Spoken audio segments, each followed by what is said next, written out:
우리가 왜 예수님이 죽으셔야 됐는가? 그렇게 말씀을 나눴습니다. 저주의 상징인 십자가에 죽으셔야 했는데 또 죄로 인한 저주 인생을 해방하기 위하여 주님께서 죽으신 것이죠. 그래서 우리가 고난주간 그렇게 할 때에 우리 십자가를 생각할 뿐만 아니라 그 십자가로 말미암아 우리에게 있는 모든 죄와 저주, 십자가에서 주님께서 다 해결하셨다. 완전한 해방의 기쁨이 확신이 우리가 있어야 될 줄 믿습니다. 그런 가운데서 우리 십자가를 지시는 예수님, 그 고난주간이 한 주간이죠. 십자가를 지시는 그 한 주간의 삶을 우리가 전체를 한번 좀 볼 필요가 있겠다 생각이 드는데요. 그 한 주간의 삶 자체도 십자가를 지기 위한 모든 행적들이 다 나옵니다. 그래서 오늘 첫 번째 나오는 것이 이제 예루살렘 입성이죠.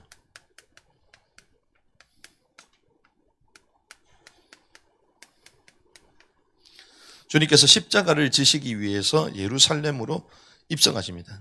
딱 한 주 전입니다. 그래서 나귀를 타고 예루살렘에 입성하십니다. 그분이 왕으로 오셨음에도 불구하고 그분이 말을 타고 오셔야 되는데 말을 타고 오지 않죠. 나귀를, 그 천하고 천한 나귀를 타고 오십니다. 그런데 사람들은 이제 종려 가지를 흔들면서 호산나 찬송하리로다. 호산나 우리를 구원하소서. 왕을 환영을 합니다. 그때 순나귀를 주님께서 제자들을 통하여 마을에 가서 가지고 오라 했을 때에 누가 왜 가져가냐 그때 질문한다면 주님 뭐라고요? 주가 쓰시겠다 하라. 주가 쓰시겠다 하라. 그런데 그 나귀는 어떤 나귀입니까? 인류에 있어서 가장 복받은 나귀요. 그렇죠. 자기 동물도 자기 인생이라고 하기는 좀 그렇겠지만 자기 삶에 있어서 최고의, 그리고 나귀 인생의 역사상 최고의 가치 있는 나귀로 등극합니다. 왜? 주님의 십자가 지시는 그 일에 쓰임받기 때문에. 그래서 예루살렘에 입성하는 것을 볼 수가 있습니다. 그런 가운데에 이제 주님이 어디로 가시죠? 성전에 들어가셔서 성전을 청결케 하세요. 여기 가서 주님 뭐라고 말씀하십니까? 이것저것 사고 파는 사람들을 막 질책하시고 판을 뒤집잖아요. 그러면서 뭐라고 합니까? 이 집은 만민이 뭐 하는 집이다? 기도하는 집이다. 무화과 나무를 저주하시고 성전에 매배하는 자들을 꾸짖으세요. 그래서 내 집은 만민이 기도하는 집이다. 그러면서 이제 주님이 이제 감람산으로 하십니다. 그래서 감람산에 가셔서 뭐 하십니까? 메시지를 전가하시죠. 무화과 나무를 저주하셨는데 그대로 말라 죽습니다. 그리고 종교 지도자들과 이제 논쟁하시고 감람산에서 가르치세요. 그래서 가룟 유다가 이때 배신도 공모하는 과정이 다 여기서 나옵니다. 그때 주님이 뭐라고 말씀하셨어요? 말미에 인자가 영광을 얻을 때가 왔도다. 그 말은 이제 감람산 강화를 다 하시고 나서 이제 죽을 때가 됐다는 거죠. 십자가지로 가야 된다 이제. 그렇게 말씀하신 겁니다. 그러면서 그 저녁에 이제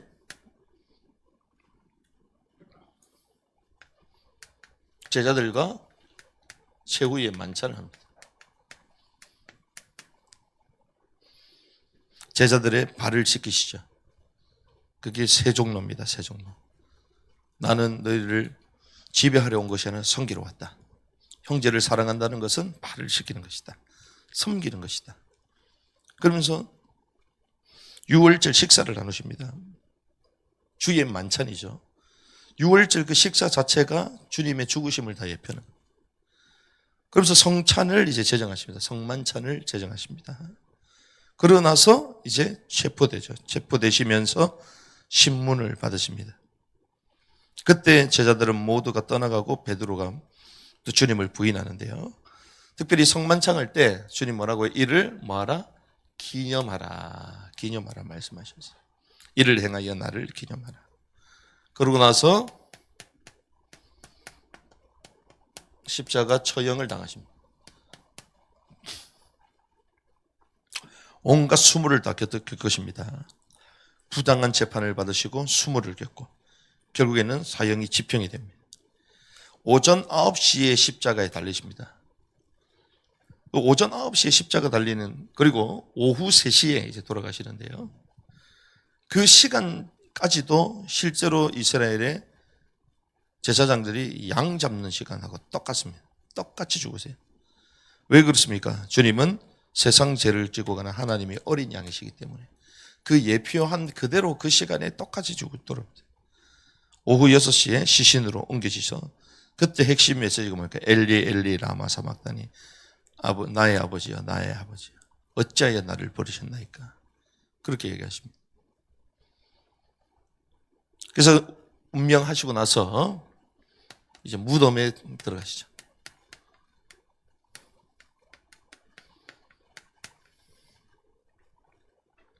세마포에 쌓여 바위를 판 쇠무덤에 들어가시죠.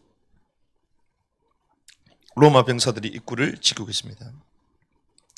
그때 예수 시체를 가져다가 유대인의 장례 법대로 그 향품과 함께 세마포로 이제 싸게 되죠. 그리고 나서 주님이 부활하십니다.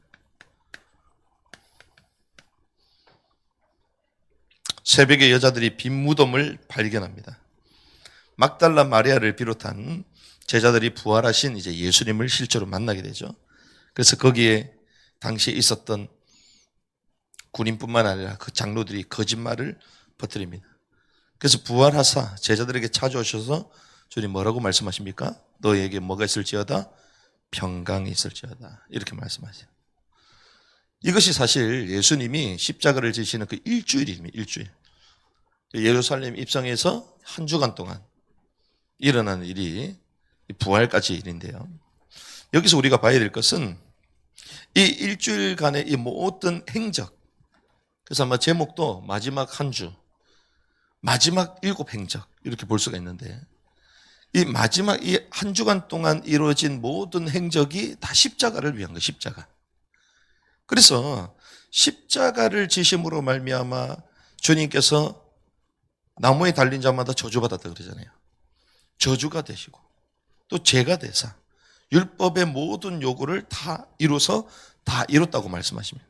죄의 싹은 사망인데 그 사망의 문제를 해결할 수 있는 죄 없는 분이 나무에 달리면서 죄가 돼서 율법의 모든 요구를 다 이뤄버린 거예요. 그래서 다시는 저주를 받지 아니하고, 그리고 죄의 싹은 사망이라 했는데 예수 그리스도를 믿는 자는 사망에 거하지 아니하는 줄 믿습니다. 그걸 다 이룬 거예요. 그래서 마지막 그 한 주간도 전부 다 십자가를 이루는 행적들인데, 자, 예루살렘 입성은 무엇입니까? 이 십자가를 지시기 위한 발걸음이에요.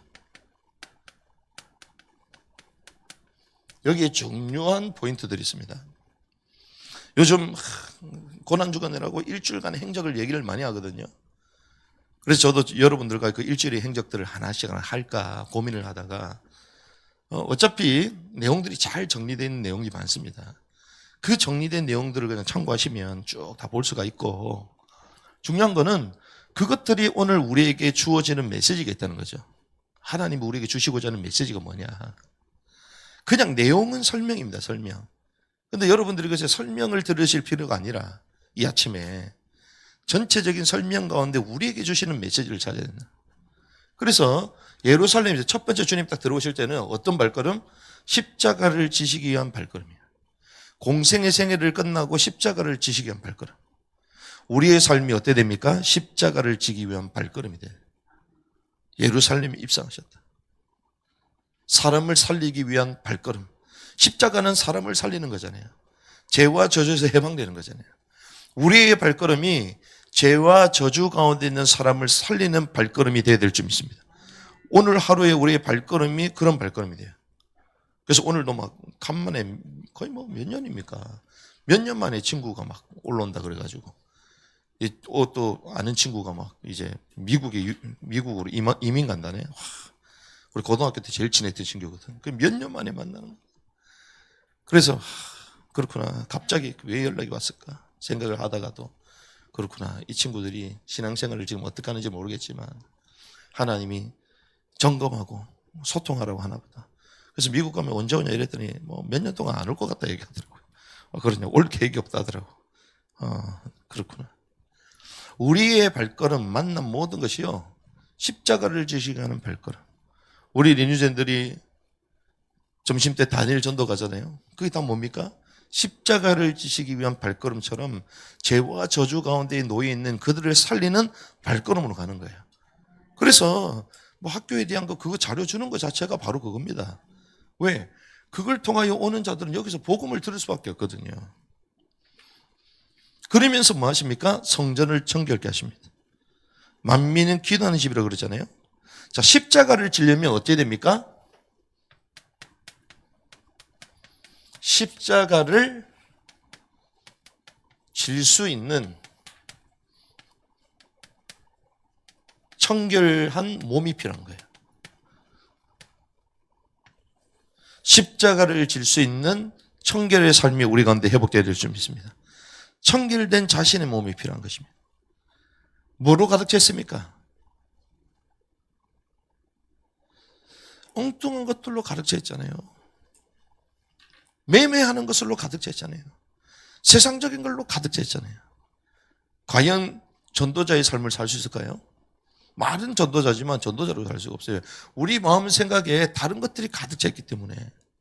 그렇죠. 매매한다고 정신이 없어요. 물건 사고 파고 한다고 정신이 없습니다. 그래서 십자가를 질 수 있는 청결한 몸. 우리 안에 그리스도가 계심으로 성전된 몸인 줄 믿습니다. 그러면 십자가를 질 수 있는 청결한 몸. 그래서 주님이 성전을 청결케 하는 거예요. 내 집은 기도하는 집이다. 성령 인도를 받으며 날마다 우리 삶 가운데 기도가 회복되어야 될 줄 믿습니다. 말씀과 기도가 회복되어야 돼요. 그래서 감난서 설교를 하십니다. 이 감난상 설교가 뭔 줄 아십니까, 여러분들? 성경을 자세히 보면요, 이 예루살렘에 들어오셔서 입성하셔서 이 감난산 메시지를 하시는데, 이 메시지는 십자가로 말미암는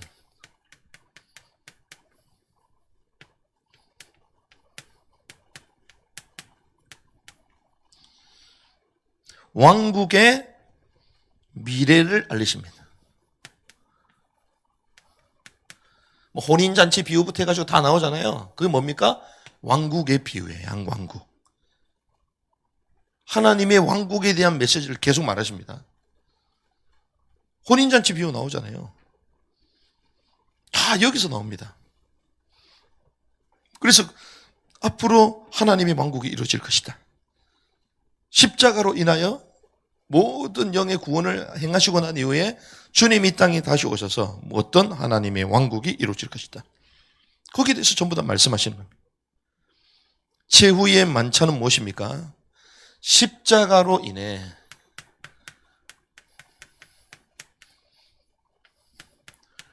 누리게 될 왕국 잔치를 말하는 거예요. 주님의 왕국이 이 땅 가운데 임하게 될 때에 그 기쁨의 자리에, 기쁨의 잔치에 참여하게 되는 줄 믿습니다. 그래서 뭐합니까? 떡과 포도주, 성만찬. 마태복음 26장에 뭐라고 하죠? 내가 다시 올 때까지 더 이상 이것을 누릴 수 없을 것이다. 이 말은 주님이 다시 오시면 이걸 이제 할 수 있다는 거예요. 그게 뭡니까? 왕국에 들어갈 차만 할 수 있는 거예요. 먹고 마신다. 주님과 먹고 마신다. 무슨 말입니까? 주님과 함께 한다는 거 이때. 깨닫는 은혜가 있길 바랍니다. 그 성만찬을 제정하시잖아요. 우리가 마태복음 지난번에 말씀을 봤기 때문에 제가 오늘 누가복음으로 봤는데, 마태복음 26장에 보면 그게 나오잖아요. 마태복음 26장 29절에 그러나 내가 너에게 이르노니 내가 이 포도나무의 열매에서 난 것을 이제부터 내 아버지 왕국에서 너희와 함께 새롭게 마시는 그날까지 마시지 아니라. 왕국에서 그걸 마신다 안 마신다? 마신다는 거예요. 그게 왕국의 복을 말하는 거예요. 그러면 감람산 비유는 무엇입니까? 그 전에 말씀하셨던 거죠. 뭐 달란트 비유, 열천을 비유 전부 다 뭡니까? 주님이 다시 오신다는 겁니다. 왕국의 도래를 말하는 거예요. 앞으로 왕국의 미래가 있을 것이다. 양과 염소를 심판하시는 것 전 무엇입니까? 천년왕국 전에 주님이 이 땅에 오시는 걸 다 말하는 거예요. 그 내용들이 다 여기서 나오는 거예요. 그래서 이 7 행적 자체가 전부 다 무엇을 향하여? 하나님의 왕국, 특별히 십자가를 향해서 다 가는 것들인데 십자가 이후에 이루어질 일들을 말하는 거예요. 십자가에 처형을 당하십니다. 이 말은 이 일을 전부 다 이루기 위하여 십자가로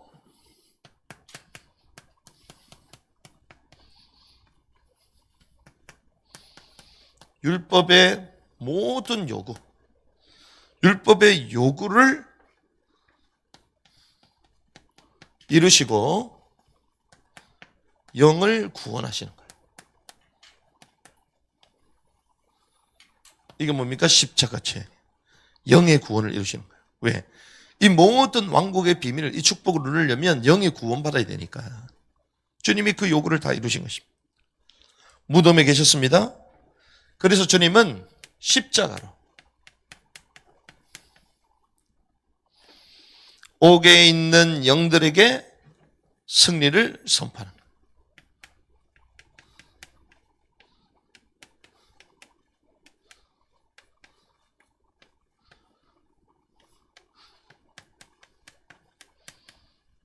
단순히 십자가에 죽으시고 난 이후에 무덤에 계셨다. 사흘 땅 속에 계셨다. 실학자들도 해석을 잘 못하잖아요. 그냥 죽었습니까? 그냥 주님이 완전 죽음을 의미한다. 그것도 맞습니다. 완전 죽었다가 다시 사시는 거잖아요. 그런데 뭐 죽었는데 주님 무덤 속에서 뭐 하셨냐는 거예요. 자기 지위와 자기 처소를 떠난 그 영들에게 가서 주님이 복음을 선포하셨다. 그 복음을 선포, 가스펠, 기쁜 소식, 특별히 유앙겔리죠.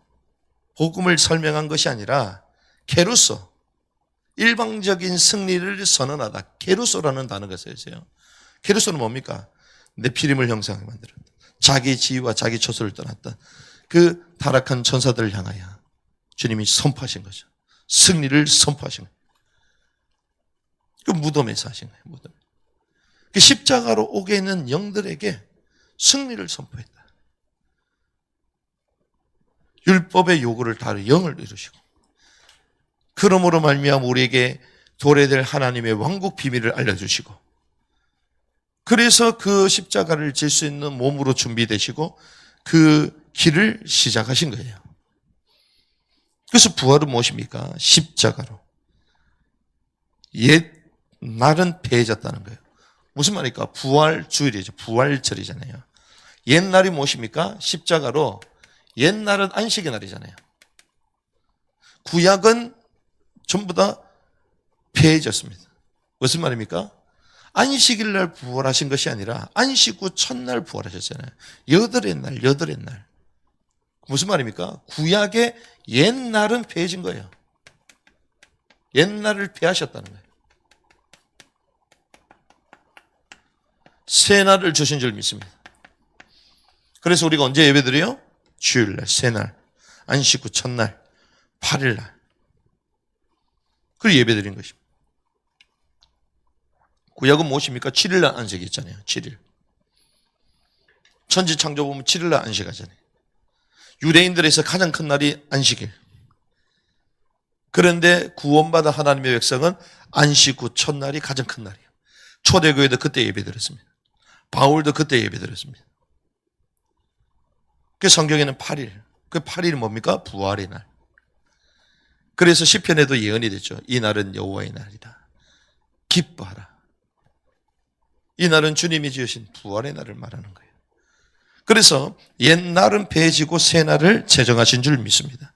그래서 주님 우리에게 뭐라고 해요? 너희에게 뭐가 있을지어다? 평강이 있을지어다. 우리에게 새 생명을 주신 것이죠. 그래서 우리가 오늘 이 7 행적을 통하여 흐름을 쫙 봤습니다. 흐름을. 막 이것저것 했다, 뭐 했다, 어느 본문에는 있고, 어느 본문에는 이 내용이 없다, 막 이런 것들 따지거든요. 수요일 날은 뭐 기록이 안 나와 있고, 어떤 사람은 그런 거 상관없다, 다 있다, 막 그걸 따집니다. 그래서 몇 시에 자고 일어나고 막 그 얘기를 다 합니다. 사람들이 막 그거 가지고 막 맞춰요.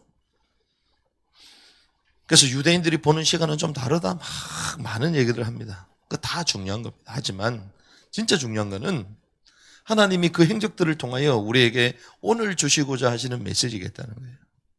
그래서 우리는 결국 무엇입니까? 이 7일이 십자가의 흔적들이 남겨진 거잖아요. 흔적. 무슨 말입니까? 우리의 삶,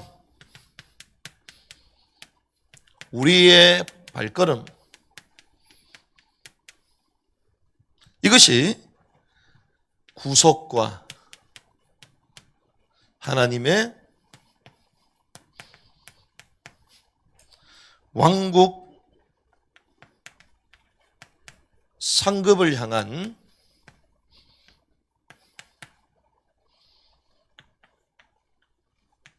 증인의 삶이 될 줄 믿습니다.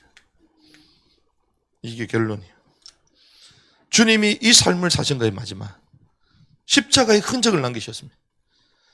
그래서 그 삶의 그 발걸음이 하나님의 구속과 하나님의 영원한 왕국의 상급을 향한 증인의 삶으로 우리에게 보여주신 거예요.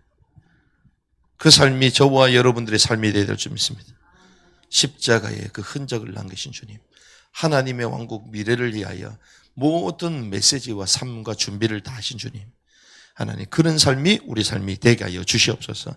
이 언약을 붙들고 승리한 하루가 되기를 주님의 이름으로 축복합니다.